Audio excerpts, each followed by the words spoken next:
I'm in a fight with the work a lot. It's not an inherently pleasant space to make art. There are moments where it is, and it's super rewarding in those moments. There are these moments where you feel like you're in a flow and you know it, and you're in this conversation and it feels like this incredible quid pro quo. And there are other moments when you feel like you are in a fight for your life against the work, and you hate it, and you feel like you're failing miserably, and you feel scared, and then you think to yourself, am I ever going to make anything interesting again? Like, is this journey over? Like, have I lost it? Is this all? And at that point, it's a fight or flight scenario, and you have to kind of, bully it. You have to push it. You have to fight it, because running away probably isn't going to help you come to a solution. Wow. Man, Nathan, that was pretty incredible. I'm excited for today's episode of Just Make Art, as you and I are back together. If none of you watched the last few episodes that we had with our good friend Jamel Wright Sr., I would highly suggest going back and watching that 2-part series, because it is fantastic as far as art history, as far as process, so many great things in that. And I'm so excited to go through what you brought to us to talk about today, this incredible little blurb of Rashid Johnson with Carrie Scott from Scene. So I'm excited, Nathan. Yeah. And by the way, if you're not following Carrie Scott and listening to the Scene podcast, you definitely need to. Yeah, you're missing out. You're missing out. Yeah. So this came across, this is one example, Ty, of where, social media actually puts something, good in front of you. Right. Yeah. I was talking to, we're already off track. I was talking to a friend recently about the benefits of curating your own algorithm, retraining it because, it's easy. It's super important. It's really easy to, without getting into specifics, you watch or like one or two things, or just, even just spend time on a post that is interesting to you in the moment. And the feed is like, oh, you like that? Yeah. It's so frustrating. Here's all of that. So sometimes it's very useful to retrain your feed and retrain the algorithm. No, this is what I want to see. This is what I want to see. And right. So when this came across, we weren't sure what our next episode was going to be about. And I shot it over to you and said, all right, I think we got our next episode. So we should clarify, this is not an episode about Rashid Johnson specifically. We do have one of those in the works, but the theme of this particular quote is going to be our jumping off point. Yeah. And so, Ty, what I really liked about this is, there's a lot to unpack here. It's a long quote. There's a lot of different veins and tentacles that we'll definitely get into. But I think it comes down to, really identifying the difference between inspiration and perspiration, So Rashid talks about those inspiring moments. We're in flow. We're in communion, quid pro quo. Everything's working back and forth, These are great. It's what we long for. It's what I am personally addicted to chasing, but they're inconsistent. They're not predictable. The rest of the time is much more adversarial. The relationship between us, in the work, we're not on the same team. We feel like we're moving in directions. We're trying to get the work to do what we want it to do, or at the very least, get it to do something that, in Rashid's words, is at least interesting, And so I think what really caught me about this quote specifically is, we talk all the time on the podcast about listening to the work, how important it is to listen. But I think this really highlights the other side of the coin, which is, what do we do? How do we interact with the work when it's not speaking up, when it's not, playing nice, And so I think, as he lays out the options that we have, when it's real work, it's fight or flight. And that's really interesting. So a lot of different directions we can take, but I just wanted to kind of give context to introduce this into the, ongoing, themes that we've discussed before. But what do we do? What do we do when the work's not playing nice? What do we do when it's not working? Which, I don't know about you. I got a pretty good idea, but I know about me. And that is more often than these beautiful, pristine, whatever moments that we strive for, but that aren't happening on a regular basis necessarily. Well, in those moments, like, they're fleeting. They're not, Yeah. they're not, there's not an overabundance Right. of inspiration in moments. And, we hear the terms creative block, writer's block, artist block, like all those things. We've talked about that at length at times in the podcast, and talked about, which we'll talk about today too, overcoming resistance in those moments. And I love that you use quid pro quo. And we were chatting before and kind of laughing just about that. And you asked me what that reminded me of. And I said, one of the characters in the animated film Yellow Submarine with the Beatles. And it's a PhD, Jeremy Hillary Boob is his name in the cartoon. And he says, if I spoke prose, you'd all find out I don't know what I talk about. Ad hoc, ad loc, and quid pro quo. So little time, so much to know. And I never got that as a kid or as an adult, one of my favorite animated films. But thinking about it, I was like, wait a second, quid pro quo, so little time and so much to know. And then thinking about this episode, I just laugh at the little blue meanie guy running around like yelling that. And I'm going, wait, that's how I feel in the studio. Yeah. I've got so little time here to make what I want to make. Right. But, and I have so much to know. So what do I do? So I want to just read that first line from Rashid when he actually, before you do, can I share what I thought of when the first thing comes to mind? What did you think? Yeah. I'll play it. Here we go. Quid pro quo. I tell you things, you tell me things. Not about this case, though. Not yet solved. Quid pro quo. Yes or no? Yes or no, Therese? Poor little Catherine is waiting. Another great film.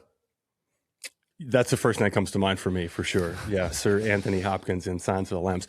But, to carry that forward, I tell you things, you tell me things. And you think about, I haven't watched that movie for a while, but just the adversarial nature of that relationship. Clarice is trying to get information and he's out of him. He's not, he ain't giving it up easy, if at all. Right. It's going to be a battle, And so, I just thought that was an interesting, reference to that particular theme. Well, let me read this little beginning that Rashid answered there when he says, I'm going to fight with the work a lot. It's not an inherently pleasant space to make art. There are moments where it is, and it's super rewarding in those moments. All of you artists out there, you 100% know what Rashid is saying here, that I'm going to fight with the work a lot, and it's not a pleasant space to be in.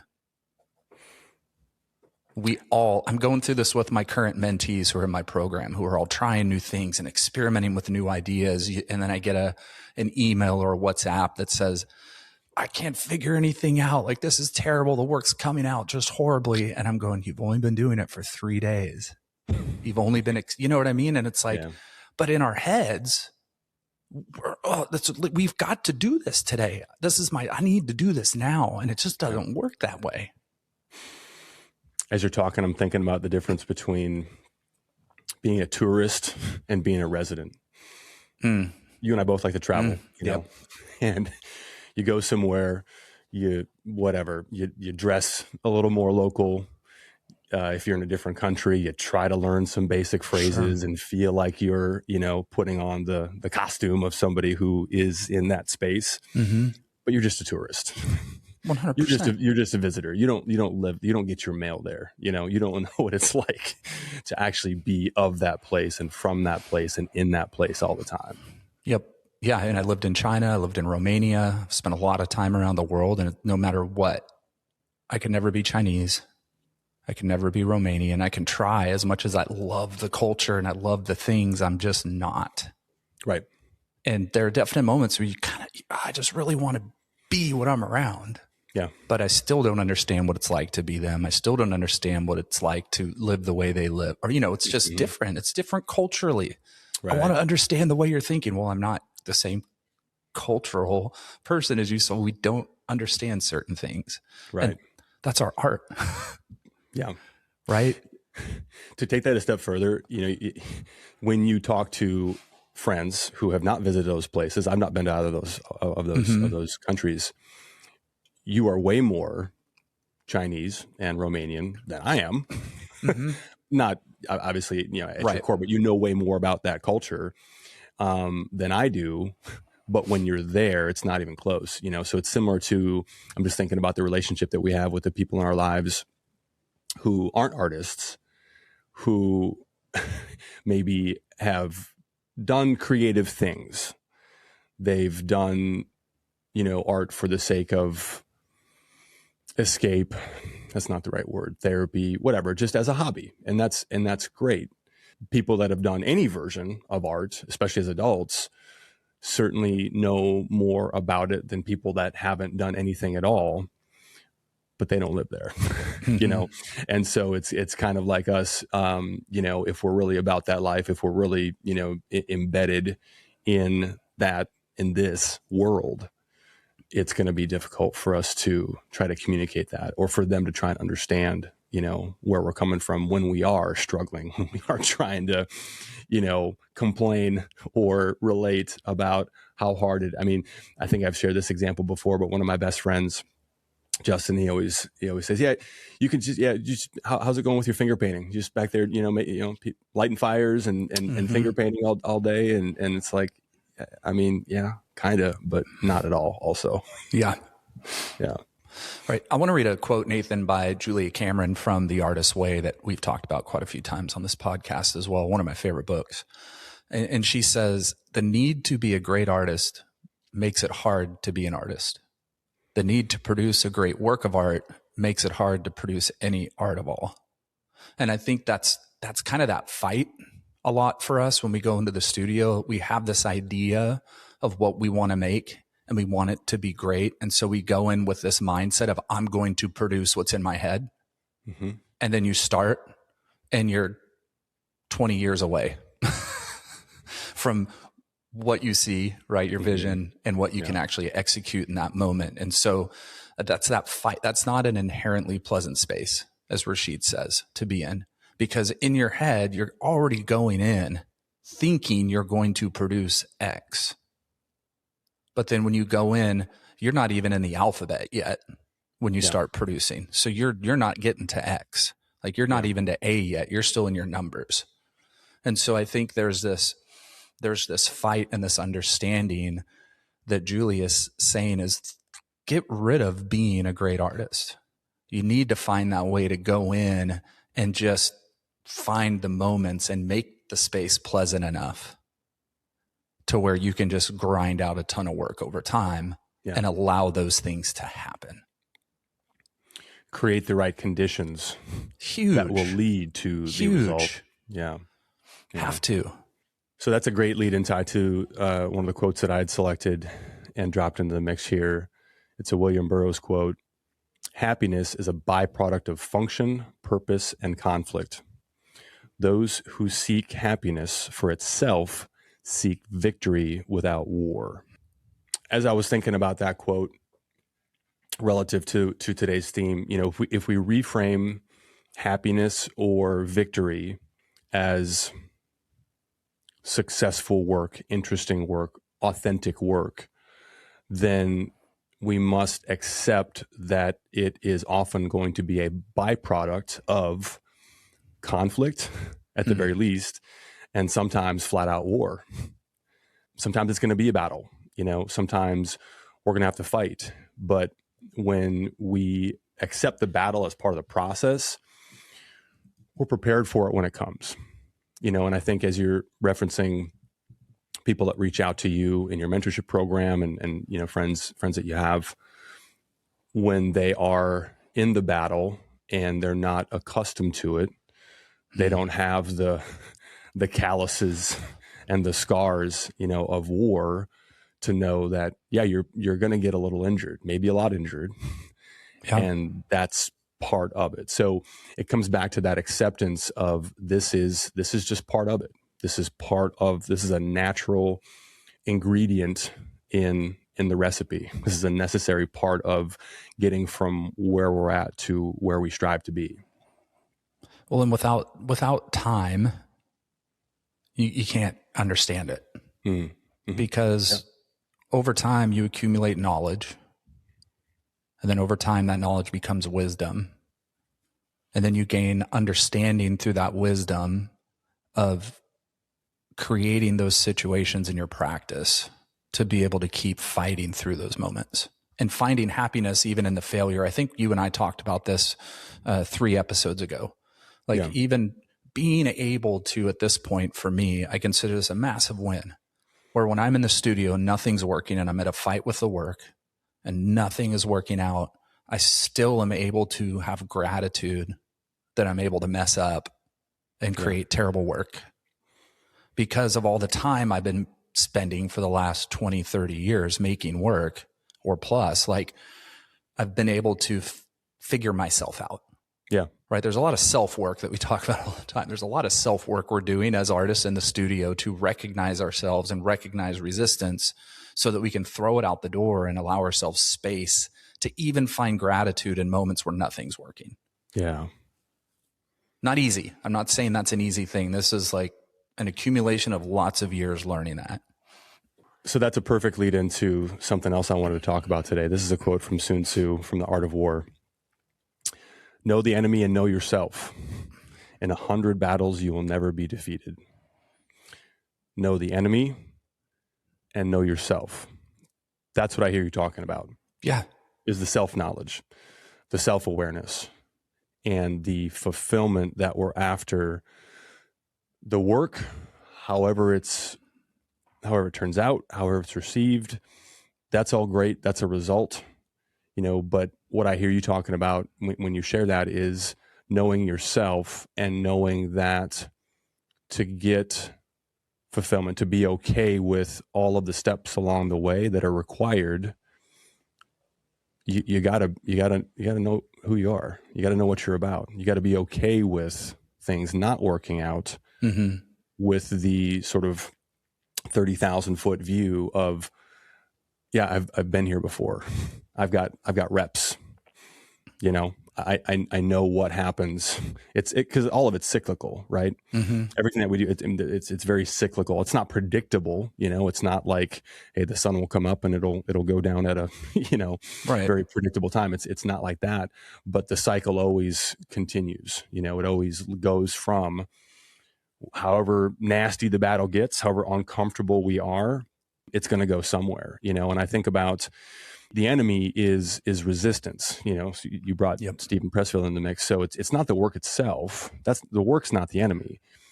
But the resistance expresses itself, through the work.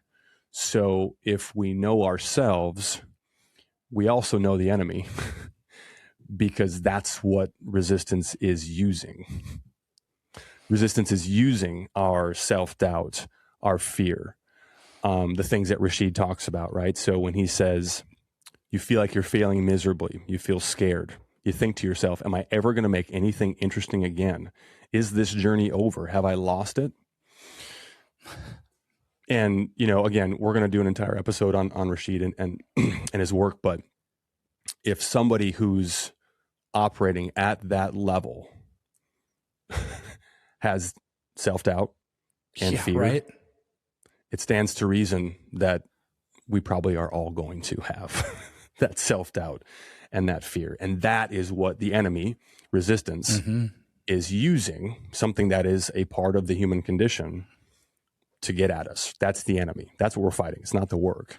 It's the resistance and the way resistance uses us, right? Yeah. So back to that Sun Tzu quote, know the enemy and know yourself. When we know ourselves, when we can recognize, oh, interesting, there I am. Nathan's experiencing some self-doubt right now. Nathan's experiencing some fear right now. Huh. Okay. There it is. It's in the room.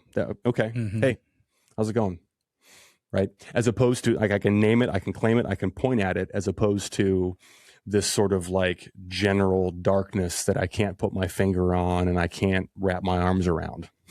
You can't fight something that you can't see. You can't fight something that you can't name, right, and identify as something to be dealt with. Well, and that's the quid pro quo. Yeah.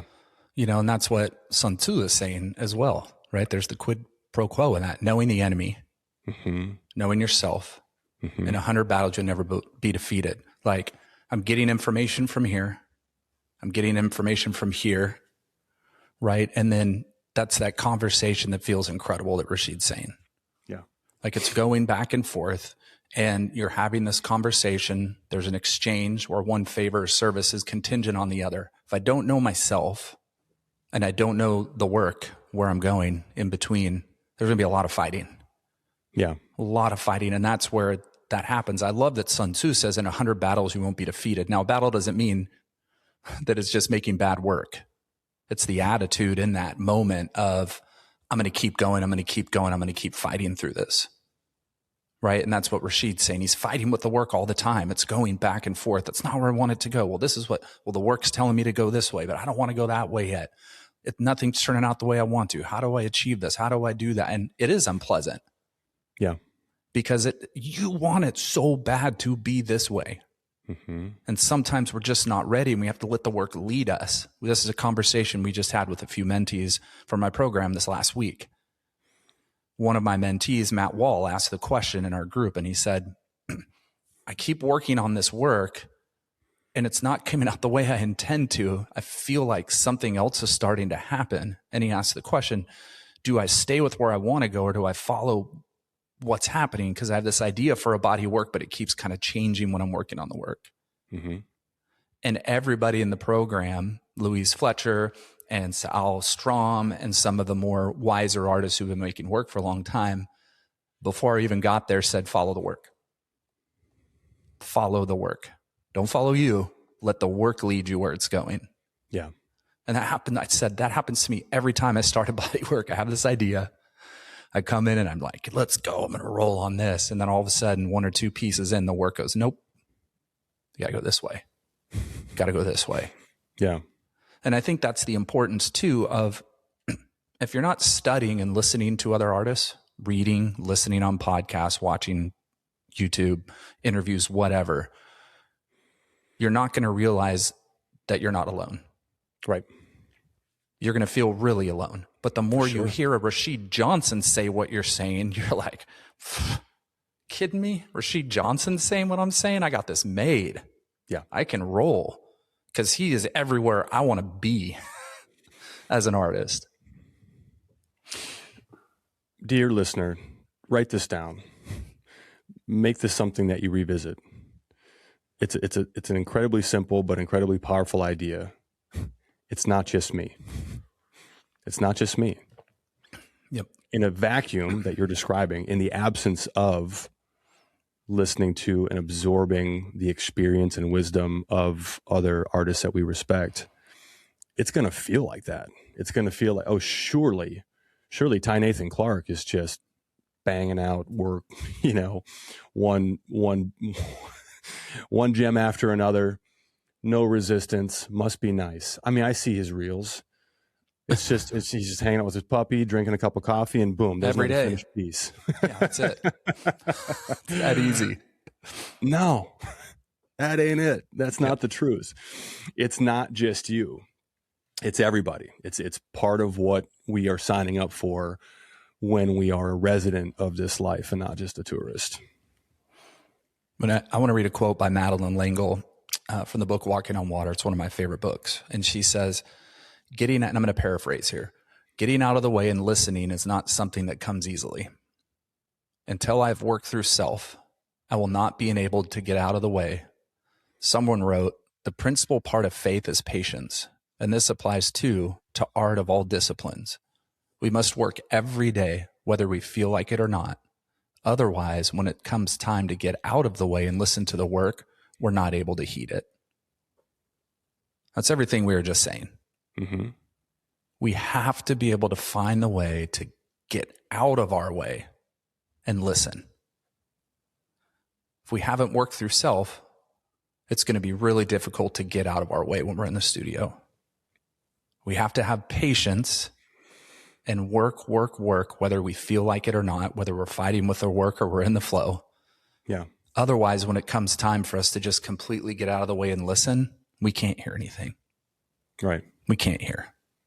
We talk about this all the time, you and I, outside of the podcast, but also on the podcast. Sure. We have to spend time listening to the work.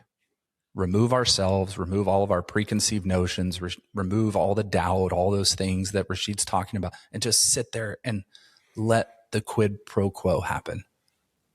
Let the work give you something. Let me ask you a question, Ty. I'm going to channel my inner audience member here.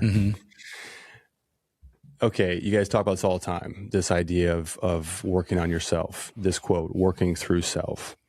We're nibbling around the edges of this very, essential idea. What do you tell people? Like, what advice do you give people to do that type of inner work? Well, the first thing that I tell my artists that go through my program is to get rid of the noise when you're in the studio. Find ways to get rid of the noise. Obviously, we're all distracted by multiple different things. It's very, very easy right now to be angry, furious, and upset in our country in America. If I bring that into my studio, I will not be able to focus on my work. Now, that doesn't mean that that energy or those feelings can't drive my work when I'm working. But there's some of us that it's hard to turn off the phone. It's hard to turn off the TV. It's hard to turn off all the things that are making us angry when we go into the studio, because it's easy to sit down while paint's drying and pop open the phone and just start scrubbing through and then get completely out of the mindset you were in when you came in the studio. Yeah. And that doesn't just go with like political natured things, which is something that's very easy. I have to shut off when I come in the studio, right? I just can't focus. Yeah. I'm too mad. I'm too angry. I can't even bring thoughts together, right? I have to find those ways to separate things. And that could be comparison. So many artists that have gone through my program that fight with comparison on Instagram. So when they're in the studio and they're working, they start scrolling through the phone and see all the artists they want to be like. And instead of using that as like fuel to fire, it then distracts them of, oh, I'm never going to be as good as, or they're way further than me, or they just got that show and I didn't, those things. And then all of a sudden, you're in your way. You just created a roadblock of you in your way. And I mean, there's so many things that this could be for a person. But we have to figure out those ways to take that deep breath when we enter our space. I don't know, breath work, meditate, take some silence, journal for a little bit, do your morning pages from the artist way, whatever it is that kind of just, I highly suggest that, by the way. For any artist that really struggles with being in their way all the time, go get The Artist's Way by Julia Cameron and start doing morning pages. I mean, Eric, our friend Eric, does them every morning pages. It's a way for him to just kind of stream of thought, just write and get stuff out. So when he starts working or starts his day, he's focused and has a clear mind. It's so important. It's so important. I'm laughing because I met a really cool young man at the Apple store a few months ago who helped me with my phone, and turns out he's an aspiring filmmaker, and we just got to talking, and I said, yeah, come by the studio sometime, let's have a chat. He's like, oh, that'd be awesome, and I've been busy and holidays and all that, but to his credit, he was very persistent about like, hey, let me know what works, I can come by, just continue pinging me. So he came over and we had coffee and chatted here at the studio on Sunday, and he was looking at my books. He goes, I've heard about that Artist's Way book. Would you recommend it? I said, absolutely. And then he said, could I borrow it? And I said, no, you may not borrow it. Give me your address. I will send you a copy for your own. But these notes are precious. The things that I've got highlighted and underlined, I can't get that back. Not saying, that you wouldn't get it back to me, but that's too precious for me to let out of my possession. I'll get you yours. But it's such an important thing to realize, is that there is so much going on. There's so much that can really, what's the date? Is it the 28th today? January 28th. Yeah. Living in the Minneapolis area, things that are happening in my community, it's been really hard lately. It's been really hard. And it's not to say that we're completely putting blinders on to things that matter and things that affect us. Right. It is to say that an exercise like morning pages helps us to get that shit out. Yep. To be angry, frustrated, fearful, anxious, and to just let those little thought goblins see the light of day. Yeah. And then, and only then, are we able to go inward. You know, one of my favorite Clifford Stowe quotes, go inward. Yeah. What do you have to say? And if all we're doing is allowing the world, our phones, our feed to dictate how we feel and what we do with that, good fucking luck. Yeah. Good luck getting anywhere that you might want to go.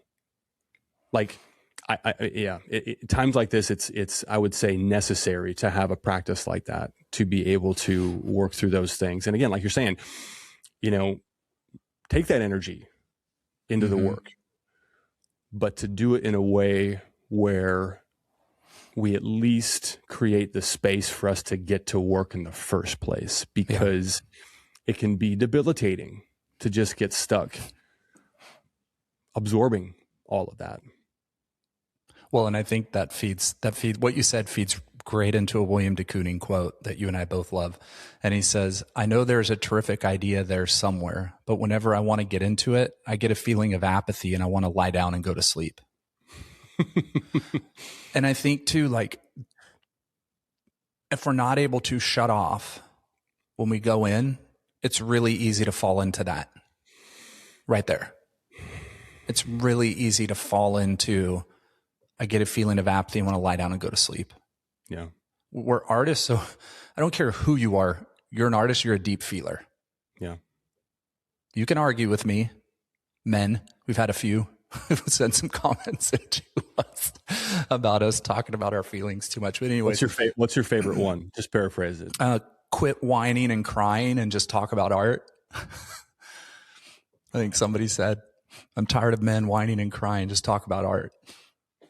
Like, sorry, I'm sure that you're doing a lot of whining and crying, buddy, in your studio when stuff's not working out for you. Well, knowing some people like that, having been a person like that, you know, probably in my younger years, I mean, you're whistling to the graveyard. You're pretending that things that aren't that are absolutely there aren't, which means that you're not making authentic work. That might be a bold statement. I don't know if you agree with that or not. It certainly isn't, back to our idea of conditions. You're certainly not creating the right conditions to make genuine, authentic work, if that is indeed your aim. Yeah. Do you agree with that? Yeah. Okay. I guess I just need you to co-sign. A cosign. That idea as I'm working it out in real time. But yeah, I mean, I would argue that it's immature to pretend that there aren't feelings there, that there isn't stuff, you know. It's unhealthy. Like, back to, you know, back to knowing yourself. I mean, how well can we really know ourselves if we're not willing to go inward and spend time with everything that's there, especially the uncomfortable things? Yep. I agree. Yeah. The Kooning quote is so good. Again, like, I mean, yet another of thousands of examples that we have and will continue to share of a legend who is telling us he gets a feeling of apathy and wants to lie down and go to sleep. Okay. So obviously he said that, which means that he felt it more than once. Right. Yep. Probably a lot. And in spite of that, made a ton of work. A ton. Of tremendous work, right? That's important. That's important. Oh, okay. Bill felt that way too. Great. I'm in good company. Yeah. It's not just me. Well, I love I know. He says, I know. That's coming from experience and some wisdom. I know there's a terrific idea there somewhere. Right. But he gets in his way. Whenever I want to get into it, the apathy comes. He's recognizing his own resistance is his hunt. And I know this from studying de Kooning and reading multiple books on him, his biography, autobiographies. Plenty of de Kooning's went out the window from his loft in New York. Plenty of stretched de Kooning's went flying out the window. I always joke and go, oh, to be a person walking down the sidewalk when a de Kooning flew out the window, right? I'd have it made. But think about that.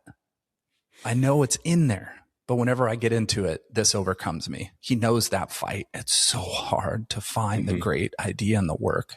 Yeah. But you have to just keep going and go. Anyways, let me jump into that the third part in the Rashid Johnson quote.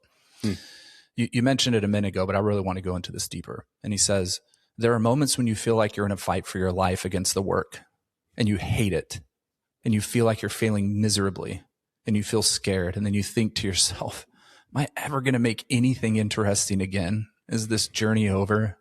Have I absolutely lost it? Nathan, I literally was in that conversation with myself 2 months ago, working on a piece. That piece is showing tomorrow night. It opens at Art Center Waco. I'm showing with a few of my dear friends and a few of your friends as well, which I can't wait. It's going to be fun. I have never shown with Eric before, so I'm super excited to show with Eric for the first time. I seriously felt like I was in a fight for my life with this work. And I was creating it for this large scale exhibition, and I worked and I was in the flow for a few days. And then I stepped back and I went, what the freaking hell did I just make?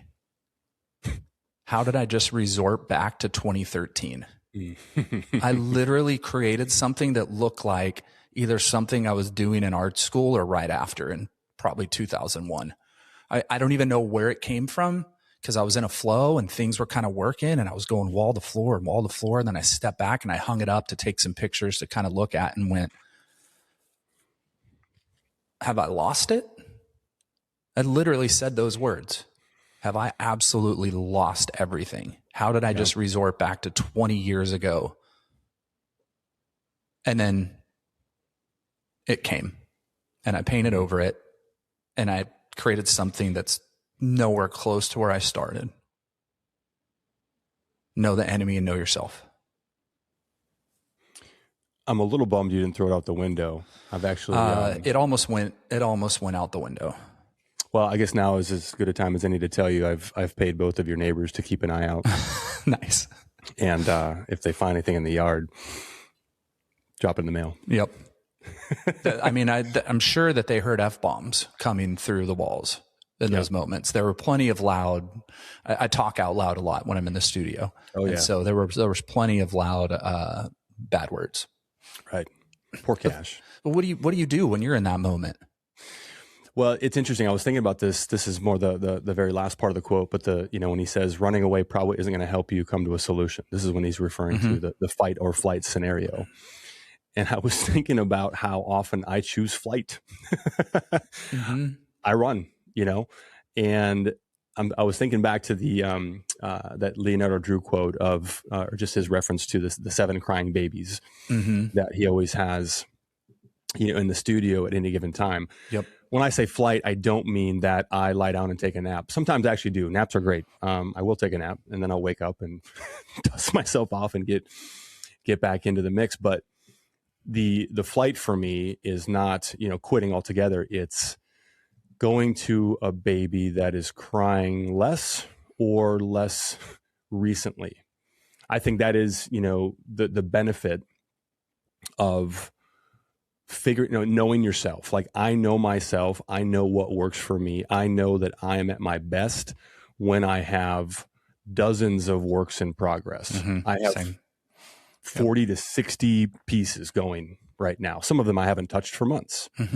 But because I know myself, because I'm aware of what works, I can engage in a version of flight, that is running away from the baby who's crying loud, who is not, where it's not working, and go to another one, So it's not complete retreat. Right. It's recalibrating, what the data looks like. Moving on. Yeah. Well, I think there's one of our favorite quotes that we've used multiple times on this podcast from Nick Cave's Faith, Hope, and Carnage. Nick Cave talking about mystery has really helped me understand myself better when I'm in the studio and allowing mystery to be always present when I'm working, right? Because I'm constantly in a fight situation, right?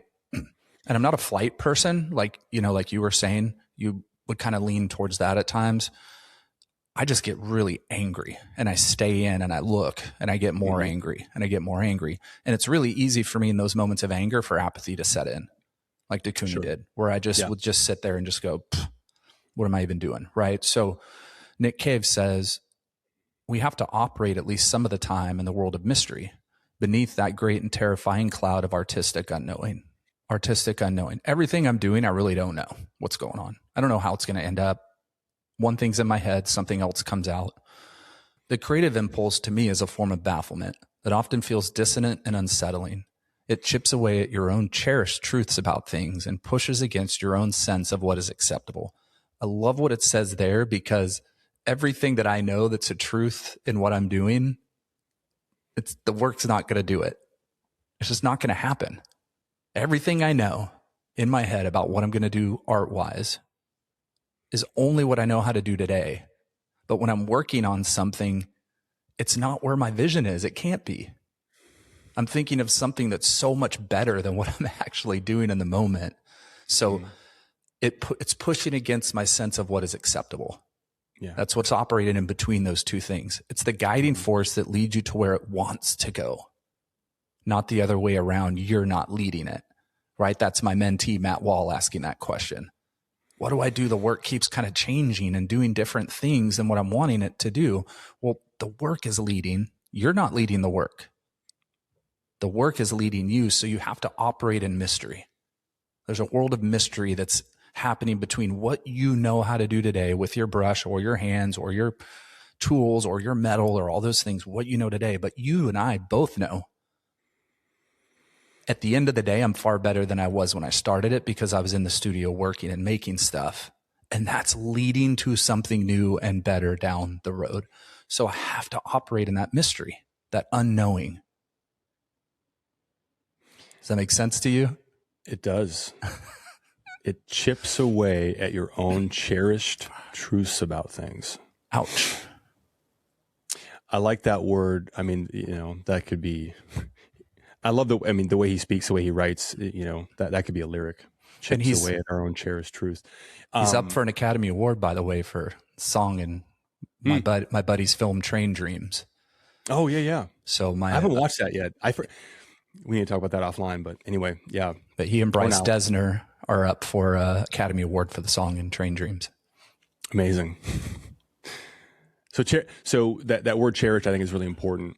You know, we have a tendency to hold our truths, our idea of what is, very tightly. And what you're describing when you talk about the mystery, what Nick Cave is talking about, this world of mystery, the cloud of artistic unknowing, we can't be gripping things too tight.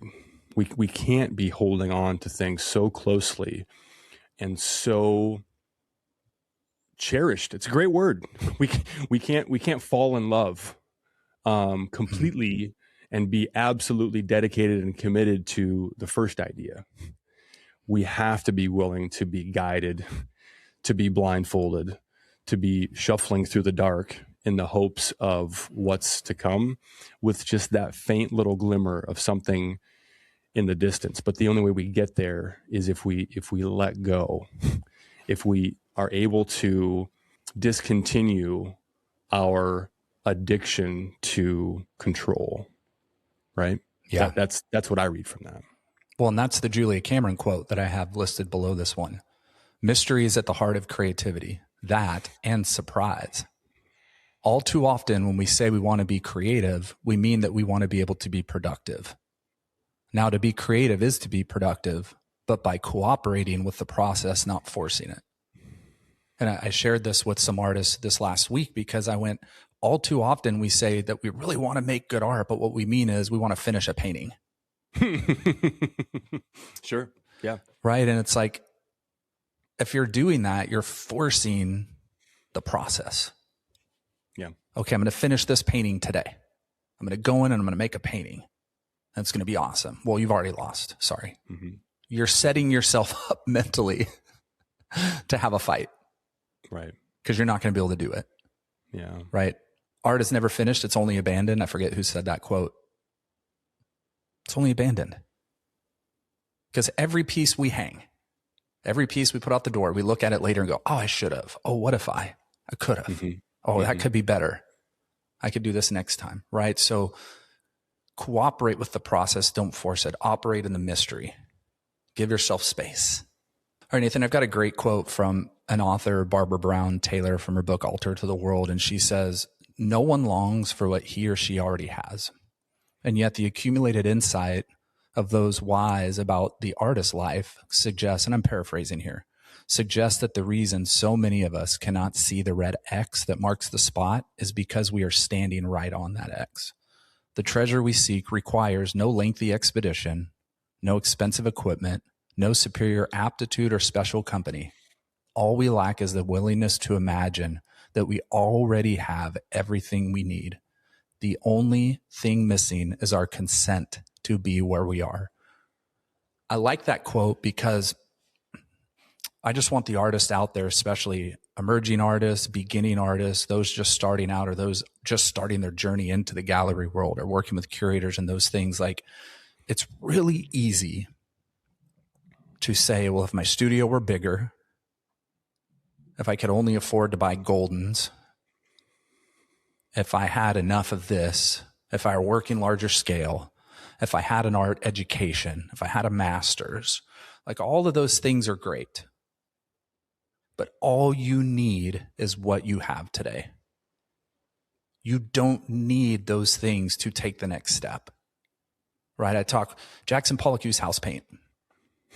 Right? I walk into museums and I look, oh, interesting. That looks like house. Oh, yeah, it's all cracked. It's all, you know what I mean? It's like you don't have an excuse. Mark Bradford gets all the supplies at Home Depot. One of the biggest artists in the world. And he buys his stuff at Home Depot and collects billboards and rips posters off the street. And yeah. Hold on. Mm-hmm. I'm wearing my. Perfect. You got your Home Depot shirt on. Can you see that? Yeah. Yeah. Yeah. My when dear you buy friend. enough art supplies there, they'll just give you t-shirts. Yeah. That's great. My dear friend Frances Beatty, everything she buys, she gets at Home Depot for installations in her things, or uses found objects or on-site, stuff she finds on-site, right? It's like, listen, all you need is just to recognize where you are and give yourself permission to be there. Yeah. Your own consent to be where you are.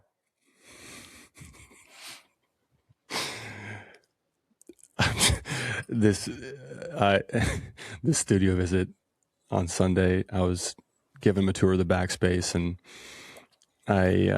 he pointed out some of the rebar that I had taken off of a demolition site, and he goes, "Where'd you get that?"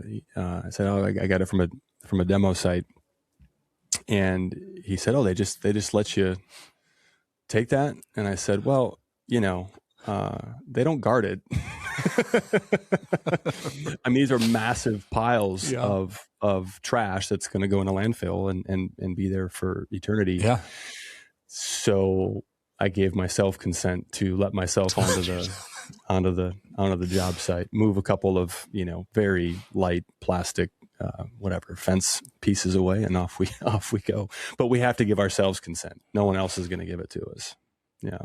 Yeah. I mean, I've got artist friends who work in living rooms, kitchen tables, extra bedroom, outside because there's no space in the house, that are using natural materials that they find out in the yard, that are painting with coffee and cheap wine, right? It's like, listen, you have exactly what you need today to make your best work. Mm-hmm. So give yourself permission to do that. Let Nathan and I, I'm looking at you all. We're giving you permission right now to do that. Whatever you have, you can make your best work with. So give yourself permission to be where you are and use what you have and go create the work. Do what you can with what you have where you are right now. I think that's a Teddy Roosevelt quote. I was going to say Nathan Terborg, January 28th, 2026. Let's go with that. Yeah, cut out the part where I properly attribute it to the original speaker. Yeah. Yeah, that's all me. Yep. I'm fully authorized to give you authorization.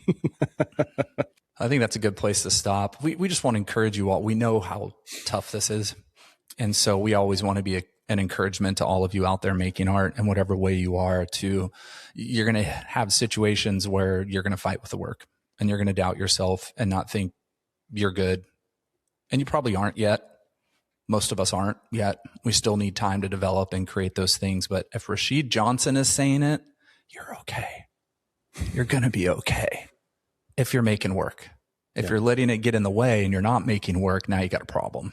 Yeah. So I'm excited. I've got a fun week ending with our opening tomorrow night. I can't wait. So I'll share some pictures on our Instagram page of the opening tomorrow night with a bunch of my friends.